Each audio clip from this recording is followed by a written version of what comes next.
is a great deal of high-flown talk and virtually no action. In a nation racked by poverty, misery, and unemployment, it is deeds we want from the White House, not words. In short, Mr. President, if you are listening, we've had enough of your fireside chats. It is time for you to step off the high and mighty horse and do something in this. Doesn't criticism. I know. It's awful. Did anybody see the Washington Post this morning? Remember, my friends, the only thing we have to fear is fear itself. Frankly, you've already been elected. Every cloud has a silver lining. You're never fully dressed without a smile. All the warbucks in front, Frank. Ah, Louis, thank you. Show them in. Oliver, good of you to come. Good morning, Mr. President. And who's this we have here? This is my good friend Annie. Annie? Yes, she's so into to meet you that I couldn't resist bringing her along, just to say hello.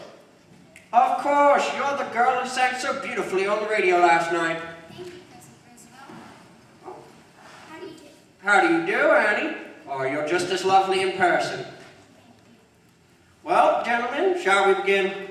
All right, Mr. President. Annie, if you'll just wait outside. No, Oliver, let us stay. It'll be good to have a child on hand to keep us at our best behaviors. Thank you, Mr. President. Annie? Harold, I don't want to hear so much as gosh out of you. Franklin, a child? Well, Oliver, since you speak for those happy few Americans who seem to have any money left, I'd like to hear your views on matters. Thank you, Mr. President. In the words of Calvin Coolidge, the business of this country is business. Yes, and for the good of you, the country, Wall Street, and me, we've got to get my factories open and my workers back to work. According to my latest figures, there are now 15 million Americans out of work and nearly 15 without no physical means of support. Mr. President, if I may say so, unemployment is not our worst problem. The dispatches from Germany are becoming more and more disturbing each day. There could be war. Germany? Hell, people are starving in this country. Harold, I know, but in the long Cordell, for people who are starving, there is no long run. The trouble is it's happening all at once. The stock market has taken another nosedive. Sit-down strikes, riots. Floods, dust storms? And the FBI still hasn't caught Al Capone. Well, at least we're agreed on one thing. The situation is hopeless and getting worse. Henry, I'd like to see those figures. The sun will come out tomorrow. Bet your bottom dollar that tomorrow will be Shh. Quiet, little girl. Harold, what was that, Annie? Oh, no, don't worry. It's still a free country. Just thinking about tomorrow. Clears away the cobwebs and the sorrow. Till there's none. Worms of the day that's bright and lonely. I just imagine and grin and say.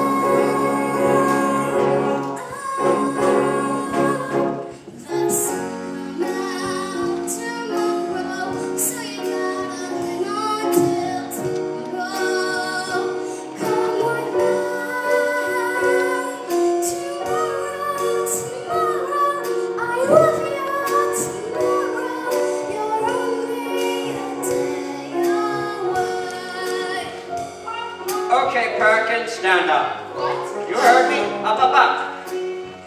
Now sing. Yes, like Annie. I've just decided that if my administration is going to be anything, it's going to be optimistic about the future of this country. Now sing. You're really frank that you know that, right? Sing.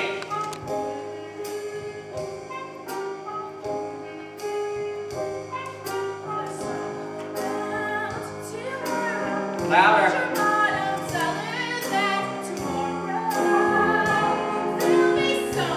Here, kiss.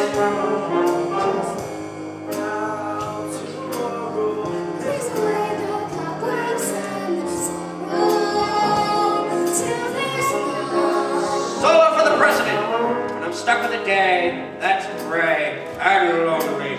I stick up my chin. Excuse me, it's up my chin. Up my chin and grin and say, okay, everyone, remember it's 12 of us sing. The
couples jamming street outside house.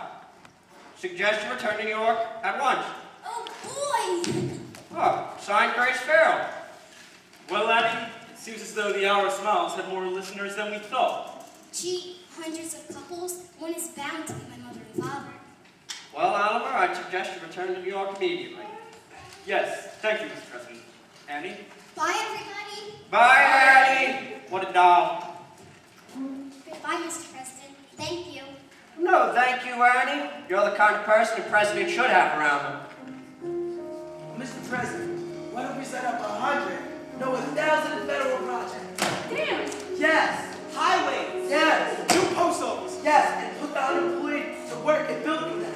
We could create 5 million jobs within 6 months. And we get paychecks to get all those millions off the league and back to paying taxes. We'll build a country so strong that no one, including Chancellor Hitler, could ever defeat us in a war. Mr. President, what we've got to give this country is nothing less than a new outlook. A new vision. A new approach. A new concept. A new dedication. The news. Attitude. A new deal. Gentlemen, Perkins, I was right the first time. The only thing we have to fear is fear itself. Tomorrow, tomorrow, I love you. Tomorrow, you're only a